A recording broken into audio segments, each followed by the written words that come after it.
Hi hello नमस्कार। निज ପାଇଁ କେବେ ସମୟ ଦେଇଛନ୍ତି? ସକାଳୁ ରାତି ଯାଏଁ କାମ କରିବା, ରେସ୍ପନ୍ସିବିଲିଟି ଆଉ ବାକି ସମୟ ଫୋନ୍ ସ୍କ୍ରିନ୍। ଜୀବନରେ ଏହିସବୁ ଦୌଡ଼ରେ ସବୁକିଛି ଆଗକୁ ଚାଲିଛି, ହେଲେ ଆମେ ନିଜ ପାଇଁ ନିଜକୁ ସମୟ ଦେବା ଭୁଲି ଯାଇଛେ।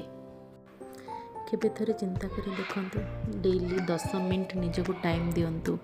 ଗୋଟେ ଗରମ ଚା କପ୍ ସହିତ ବିନା ଫୋନ୍ ସ୍କ୍ରିନ୍ରେ ଟିକେ ନିଶ୍ୱାସକୁ ଫିଲ୍ କରନ୍ତୁ। ଯେତେବେଳେ ନିଜକୁ ସମୟ ଦେବେ ନା, ସେତେବେଳେ ଅନ୍ୟକୁ ଖୁସି ଦେଇପାରିବେ।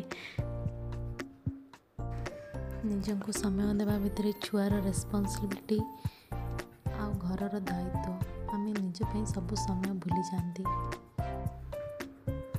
ଏଇ ଗୋଟେ କପ୍ ଗରମ ଚା ସହିତ ନିଜକୁ ଟାଇମ୍ ଦିଅନ୍ତୁ, ଦେଖିବେ ଦିନଟି କେତେ ଶାନ୍ତି ଲାଗିବ। କ'ଣ ସାଙ୍ଗମାନେ ଠିକ୍ କହିଲି ନା?